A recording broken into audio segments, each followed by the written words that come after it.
woman, every child, and every adolescent. We will leave no one behind, for we are all equal. Today, I'll be discussing the role of women and gender equality on a global scale. This presentation will provide an overview of the impact globalisation has had on women, and we will explore the relationship between gender equality and issues such as poverty, health, education, domestic violence, and social and economic participation. Throughout this presentation, the issue of gender equality will be unpacked from a theoretical perspective, current policies and programs will be discussed, and the role of social work practice in relation to achieving gender equality will be considered. While most people are born either male or female, they are taught appropriate behaviours commonly known as gender norms, including how they should interact with others of the same or opposite sex within households, communities and workplaces, and which functions or responsibilities they should assume in society. Gender equality is achieved when women and men enjoy the same rights and opportunities across all sectors of society, including economic participation and decision-making, and when the different behaviours, aspirations and needs of women and men are equally valued and favoured. Gender equality demands the empowerment of women with a focus on identifying and redressing power imbalances and giving women more autonomy to manage their own lives. When women are empowered, whole families benefit, and these benefits often have a ripple effect on future generations. Gender equality is sometimes understood narrowly as concerning only the differences between women and men. To achieve equality for all, a more compelling understanding of gender is needed.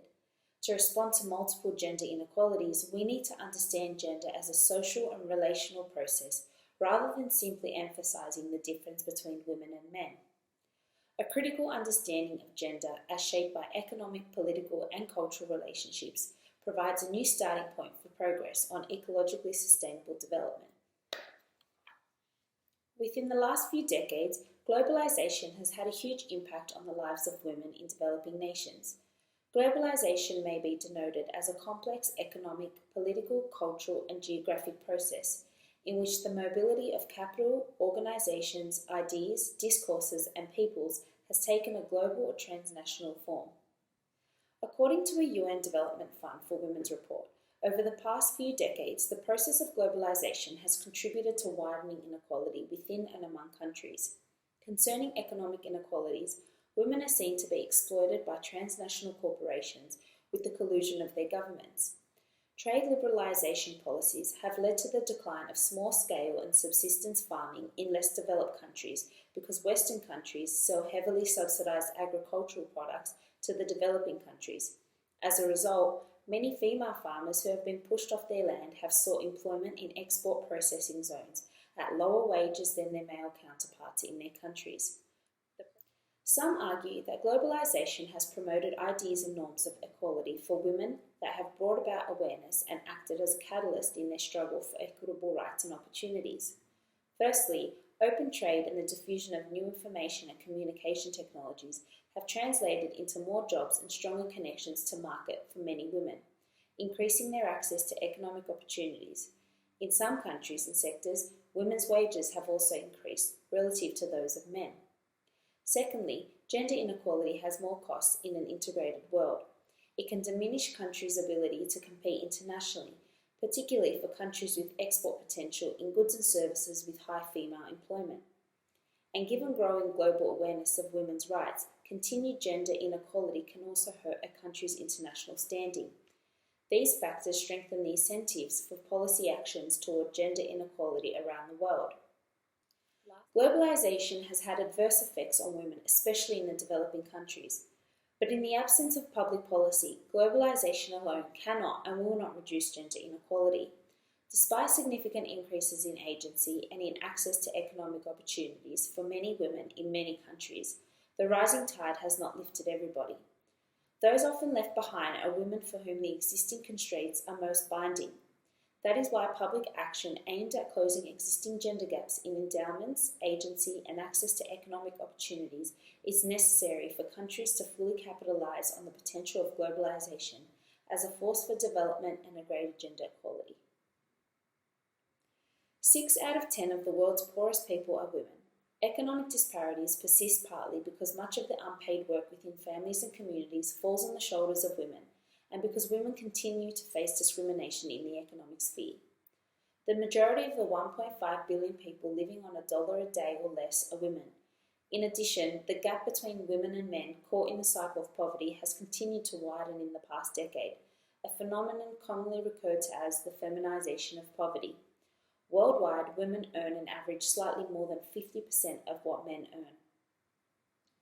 Women living in poverty are often denied access to critical resources such as credit, land, and inheritance. Their labour goes unrewarded and unrecognised. Their health care and nutritional needs are not given priority.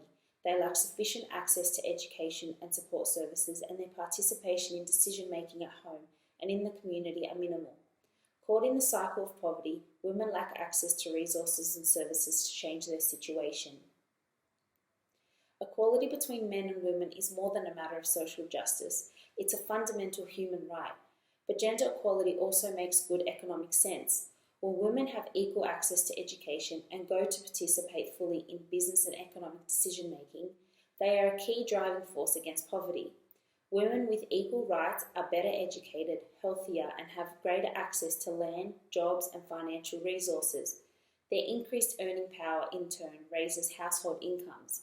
By enhancing women's control over decision-making in the household, gender equality also translates into better prospects and greater well-being of children, reducing poverty for future generations. The era of the Millennium Development Goals witnessed dramatic and unprecedented progress in reducing child and maternal deaths. Deaths of children under the age of 5 decreased by 49% compared to 1990, and maternal deaths decreased by 47%. But despite progress, much remains to be done. HIV/AIDS is a leading cause of death worldwide for women aged 15 to 44 years. Globally, adolescent girls and young women aged 15 to 24 years are twice as likely to be at risk of HIV infection than boys and young men in the same age group. Among adult women ages 20 to 59 in low-income countries, tuberculosis is one of the 5 leading causes of death, and in Africa, an estimated 10,000 women and 200,000 of their infants die annually as a result of malaria infection during pregnancy. Gender-focused health strategies can act as a catalyst for global change in the health and social welfare of women and girls. As Hillary Clinton said at the 2012 Global Health Summit, improving women's health has dividends for entire societies. We must consider health and gender holistically, helping women and girls achieve a better quality of life.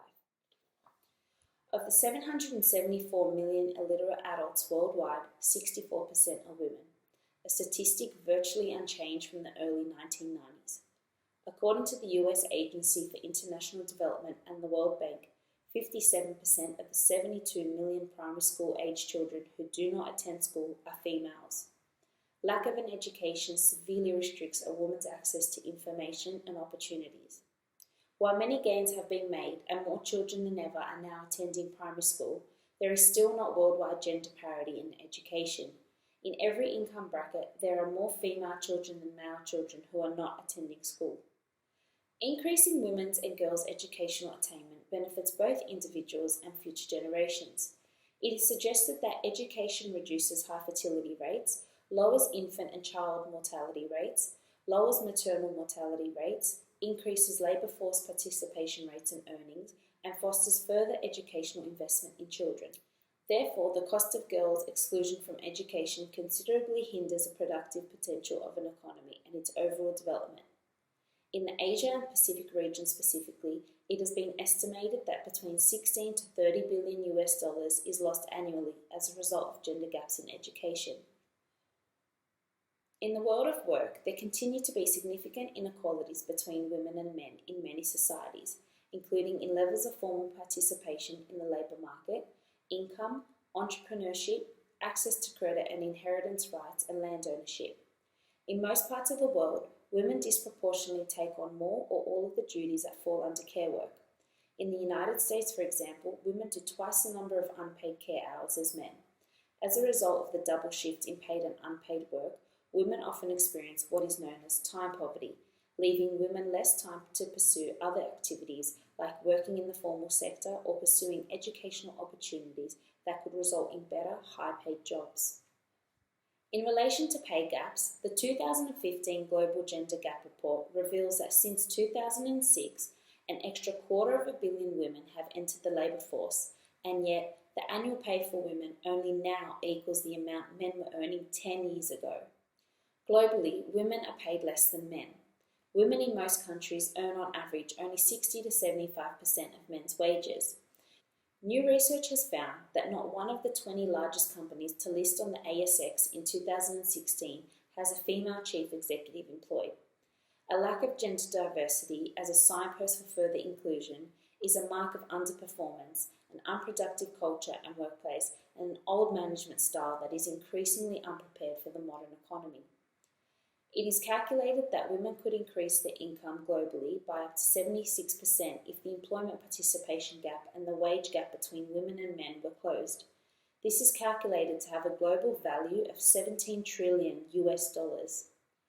In 2014, 4 women prepared themselves for 6 months as technical support staff for solar energy at a college in Talonia. Their trip was in collaboration with the Government of India and the Small Grants Program, a program supported by the UNDP. After learning how to install, maintain and repair solar energy equipment, the women returned to their communities to provide energy to their districts. In exchange for their services, the female engineers received a monthly salary from the city's solar energy committees.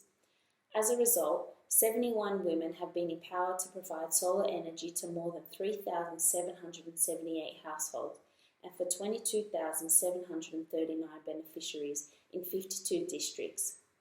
Electrical energy is an essential service to improve quality of life.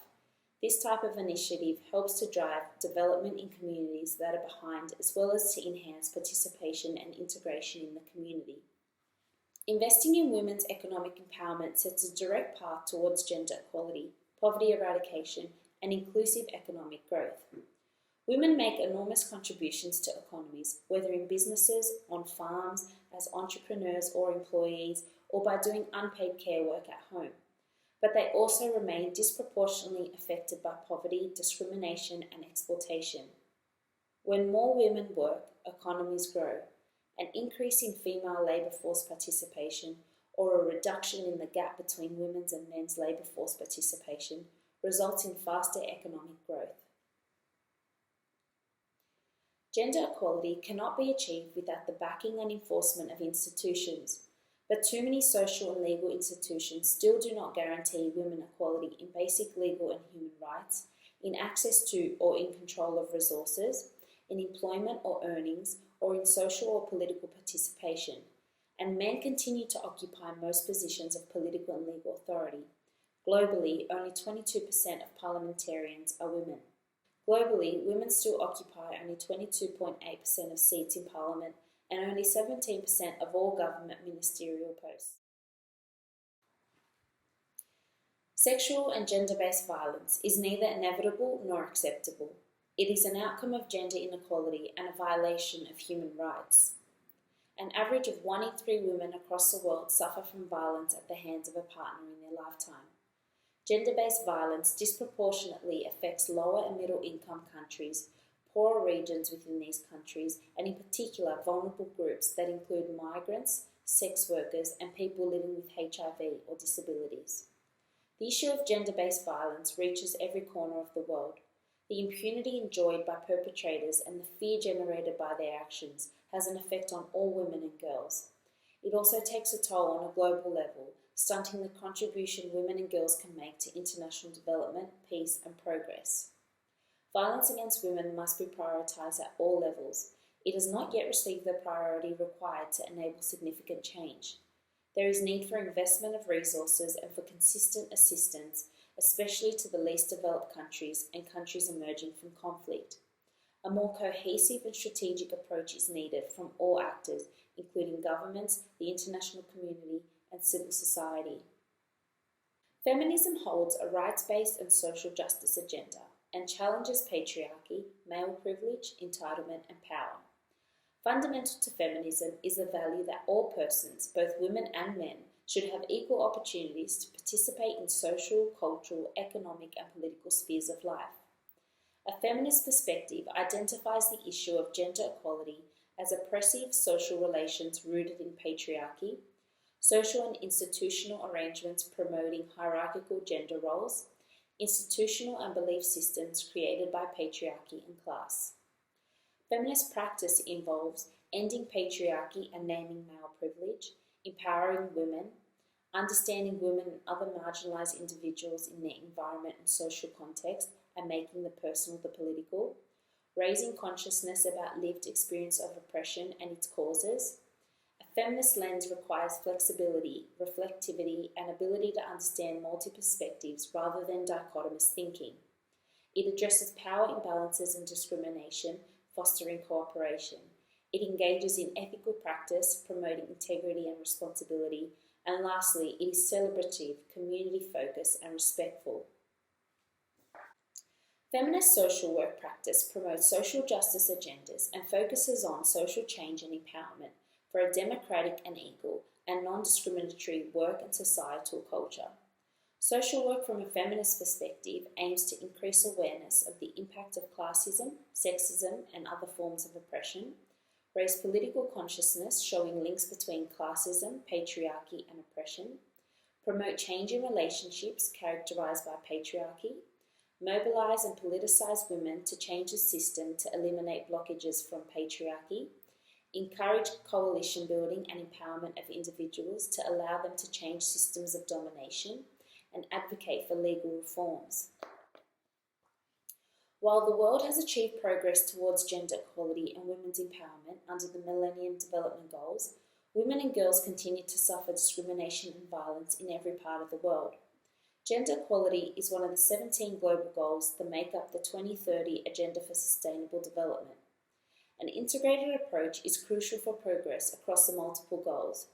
Gender equality is also integrated in the other goals, reflecting the growing consensus that gender equality is not just a worthy goal in its own right, but also a driver of progress across all development goals. Created by UN Women, the He for She Solidarity Movement for Gender Equality provides a systematic approach and targeted platform on which men and boys can engage and become change agents towards the achievement of gender equality.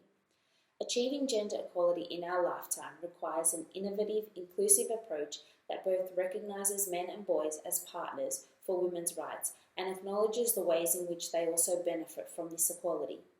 He for She invites men and boys to build on the work of the women's movement as equal partners, crafting and implementing a shared vision of gender equality that will benefit all of humanity. Getting to a world where women and men are equal is not just a matter of bringing men to the cause. The goals of He for She are much bigger and aim to bring about systematic structural change that will equalise the economic, social and political realities for women and men. Impact 1010 is a 3 to 5 year pilot effort to advance and ultimately achieve gender equality and women's empowerment through top-down change, engaging global leaders across 3 sectors: government, the private sector and academia. These 30 leaders are at the forefront of gender equality, serving as public champions for change and committing to concrete progress within their own institutions. By demonstrating progress in a select group of companies, countries and universities committed to equality, the program aims to identify and scale successful approaches to institutions across the world, accelerating the pace of change to make equality a reality within our lifetime. For decades, it has been women and girls driving for gender equality. And while there have been some tremendous advances in the rights and well-being of women and girls, including health, education and political participation, progress is uneven and in many areas far from sufficient.